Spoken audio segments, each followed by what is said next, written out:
Pagtuo, taliwala sa pandemya. DXDC Holy Week Special 2021.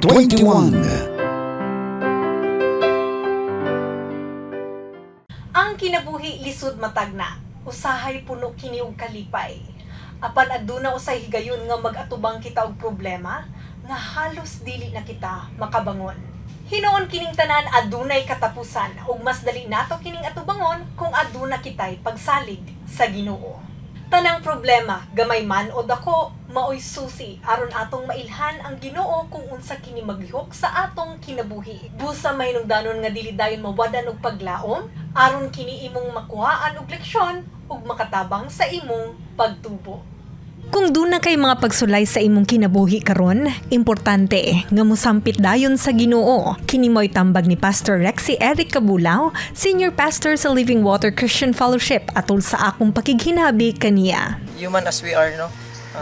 Sa perspective sa usa ka Kristohanon, pag naay mga problema, mudagan man dayon ta diha sa Ginoo, then dili gyud nato malimtan ang pagampo.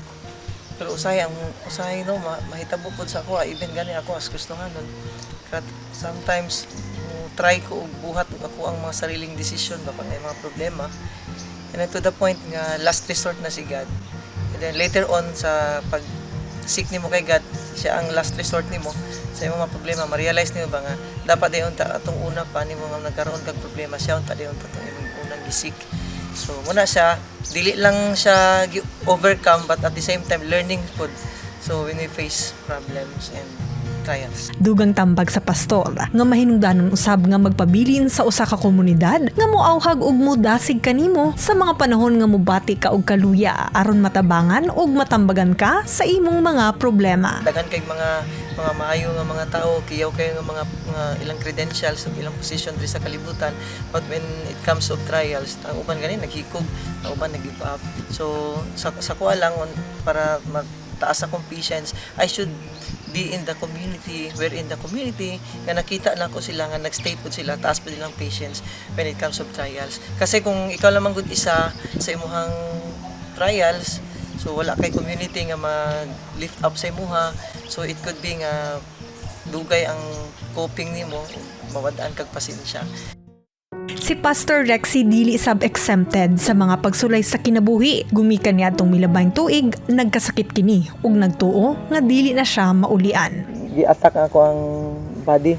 So dili nang hubag ako mga joints gikan diri sa akong shoulder, sa ko ang siko, sa ko ang mga kamot, sa ko ang tuhod ug sa ko ang tiil. To the point nga dili na ko kalakaw, dili na ko kadaog gani sa kutsara, dili na ko makakaon. Kungitan ko o kinahanglan ko liguan o atimanon ko. And at that moment ba nga tanang tao nagtan-aw sa kuha ba nga as Iron Man, no, as a strong person, murag nagdi na matablan og sakit kay na athletic kayo, adventurous kayo. But at that moment down jud ko. Aperting payata gyud ako, wala, nothing good, grabe gyud di ko kakaon. And at that moment I started to ma-discourage na kay wala na ko'y silbi. To the point nga dili na ko maka-ministry.